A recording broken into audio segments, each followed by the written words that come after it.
பாரம்பரிய சமையல். பாரம்பரிய சமையல்ல நம்ம அடுத்து பார்க்க போறது வரகு அரிசி ஆவல் தயிர் சாதம்.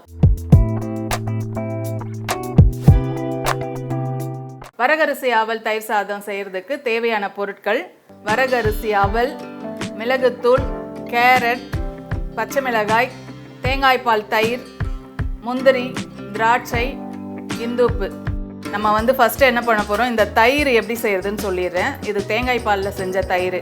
இந்த தேங்காய் பாலை நல்லா கட்டியாக எடுத்துக்கோங்க. ஃபஸ்ட்டு பால் வரும் இல்லைங்களா, கொஞ்சமாக தண்ணி ஊற்றி நல்லா கட்டியாக எடுத்துக்கோங்க. அதில் ஒரு முடி எலுமிச்சம்பழம் பிழிஞ்சிட்டு நல்லா ஆற்றிக்கோங்க. நல்லா ஆற்றும் போதே உங்களுக்கு கொஞ்சம் திக்காக வரும். ஆற்றும் போதே அதை ஒரு பாத்திரத்தில் ஊற்றிட்டு அப்படியே மூடி வச்சுருங்க. அது ஒரு 8 மணி நேரம் அப்படியே விட்டிங்கன்னா நல்லா கட்டியாக தயிர் கிடைக்கும். அந்த தயிரை தான் இப்போ நம்ம பண்ண போகிறோம். இது அடுப்பில்லாத சமையல். அடுப்பில்லாத சமையல்னாலே அவல் சேர்த்து தான் எல்லா சாதமும் பண்ணுவாங்க. அதாவது அந்தந்த அரிசியில் எந்த அவல் கிடைக்குதோ அந்த அவலில் செய்வாங்க. நம்ம தயிர் சோறு செய்கிறதுனால வெள்ளை அவல் கிடைச்சா, அதாவது வெள்ளை அரிசியில் அவல் கிடைச்சா நல்லது.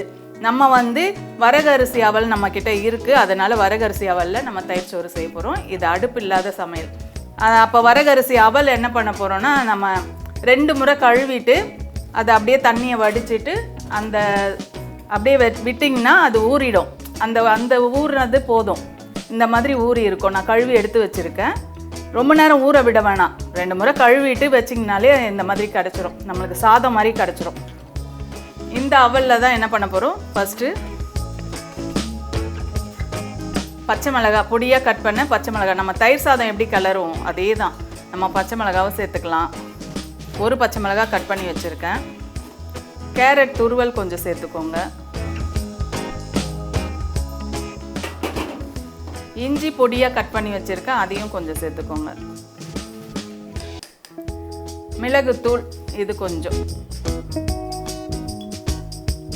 நீங்கள் மாதுளம்பழம் அந்த முத்துக்கல் இருந்தால் மாதுளம்பழம் போட்டாலும் அந்த கலர்ஃபுல்லாக இருக்கும், அதுக்காக தான்.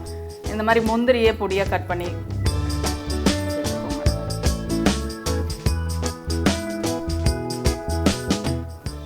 திராட்சை கொஞ்சம் சேர்த்துக்கோங்க. இது பச்சை திராட்சையாக இருந்தாலும் நல்லாயிருக்கும். இது நான் காஞ்ச திராட்சை போடுறேன், அதுவும் நல்லாயிருக்கும்.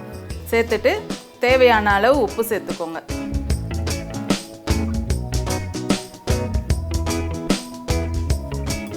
சேர்த்துட்டு இப்போ தயிர் சேர்த்துக்கலாம்.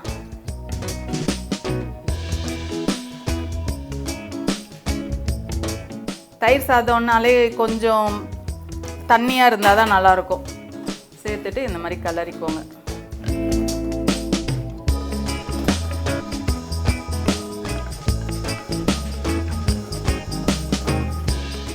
நம்ம வேக வைக்கும்போது சத்துக்கள் பாதி அப்படியே குறைஞ்சிரும்.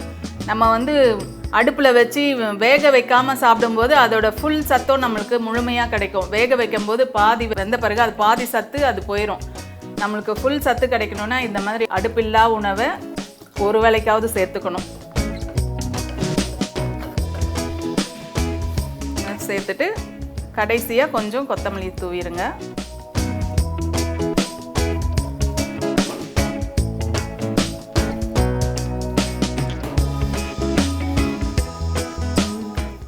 பார்க்கவும் கலர்ஃபுல்லாக இருக்கும்.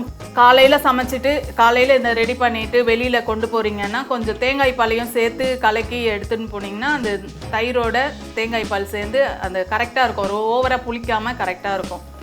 நம்ம கொதிக்க வச்ச பாலில் தயிர் போடல, தேங்காய் பாலில் தான் தயிர் போட்டிருக்கோம். இது வித்தியாசமான டேஸ்ட்டில் ரொம்பவே நல்லாயிருக்கும். அவ்வளோதான், ரெடி ஆகிடுச்சு. இப்போ ஒரு பவுலில் எடுத்துக்கலாம்.